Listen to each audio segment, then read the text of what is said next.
ශ්‍රී Lanka රක්ෂණ නියාමන commission සභාව සංවිධානය කළ ඉන්ෂුවර් චෑම් 2025 අන්තර් විශ්වවිද්‍යාල රක්ෂණ ප්‍රශ්න විචාරාත්මක තරගය පසුගියදා පැවැත්වුණා.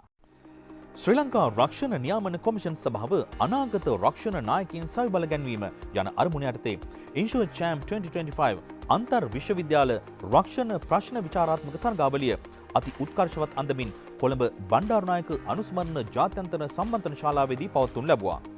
උත්සවයේ ප්‍රධාන ආරාධිතයා ලෙස විශ්වවිද්‍යාල ප්‍රතිපාදන කොමිෂන් සභාවේ උපසභාපති ජ්‍යෙෂ්ඨ මහාචාර්ය වසන්ත කුමාර මහතා සහභාගී වුණා.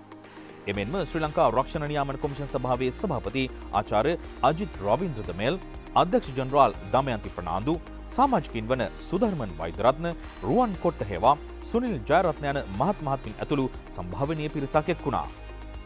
මෙම ජාතික මට්ටමේ ප්‍රශ්න විචාරාත්මක තරගය දිවෙනු පුරා සිටින රාජ්‍ය, අර්ධ රාජ්‍ය සහ පිළිගත් උසස් අධ්‍යාපන ආයතනවල උපාධි අපේක්ෂකයින් එකට එක් කර ඔවුන්ගේ රක්ෂණය සහ මූල්‍ය සාක්ෂරතාව පිළිබඳ දැනුම හා අවබෝධය වැඩි දියුණු කිරීම අරමුණ බවට පත් වුණා. තවද මූල්‍ය ආරක්ෂාව සහ ජාතික මට්ටමින් ඔරොත්තු දීමේ හැකියාව සඳහා අඩිතාලමක් ලෙස රක්ෂණයේ වැදගත්කම පිළිබඳව නව තරුණ පරපුරට අවබෝධයක් ලබා දීමද අරමුණක් බවට පත් වුණා.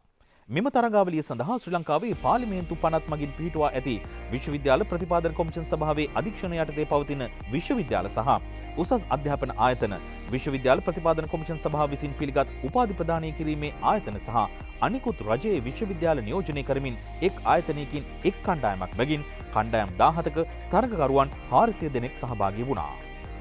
තරගයේ ප්‍රථම, දෙවන සහ තෙවන ස්ථානය සඳහා කුසලතා පදක්කම්, සාතිකපත් සහ ආකර්ශනීය මුදල් ත්‍යාග පිරිනැමුණු ලැබූ අතර කණ්ඩායම් හැඟීමෙන් තරග කිරීම වෙනුවෙන් විශේෂ සම්මානයක්ද පිරිනැමුණු ලැබූ අතර සියලුම සහභාගී වූවන්ට සහභාගීත්වය සඳහා සහතික පදක්ද ප්‍රදානය කළා.